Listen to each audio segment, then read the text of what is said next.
Abu, bagaimana hukum gala tanah dengan akad jual sementara? Terima kasih.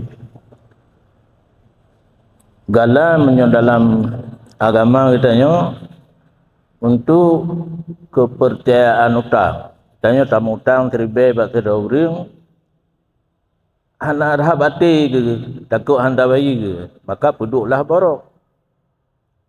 Boroknya hanya ke manfaat di orang hutang. Boroknya tetap bajaro orang hutang. Wateka truk tempo nyan baru gebedah urung hutang katanya nyo katruk tempo janji hutang ngendro napeng ngembayu hana menyamana nyan borok publo cok peng ke urung hutang ube yang geputang yang lebih juk ke borok nyan yang hakikat gala menurut pandangan agama.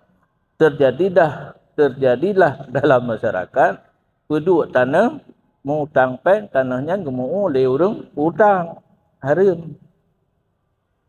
Hasil di ketika terjadi gemuk oleh urung hutang sewa wajib kebayar ke urung hutang.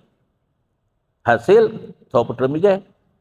Maya ke putera bijih le urung hutang peng bate gegala tanah nyan hasil tanah ke gatnyan karena bijih dari gatnyan. Tapi ke urung tanah payah bayar sewa. Yang kejadian ke kalaganyan gemuk laju le urung hutang peng Bandung padi ke ganyan, dia orang yang mutang taha gerau ke, bahkan kadang-kadang mempagemu dan li.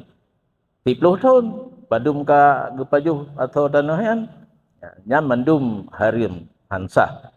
Kecuali yang ka likuli saya ilom, solusiun, talakaidin, bak berempo tanah, nyan lumpu hutang peng gerau na, 1 juta. Nepuduk Honda ke borok tapi Nabi idin lung dari air badi ngah Hondanya nak napeng lung betul nyan nya kagidin karena gak nyambangai kak ke putar pura teman nya hana bangai penai idin kan gelap undang-undang agama pekiban gala yang sebenarnya gala untuk wasiqah tempat cok utang apabila haik gebayi barang yang terbergala tetap bak jaro urung po ke cok manfaat gerau ke bahkan menjangkut dari RWT gerau kadang-kadang gebayi hutang hasilnya itu ya cok le urung hutang.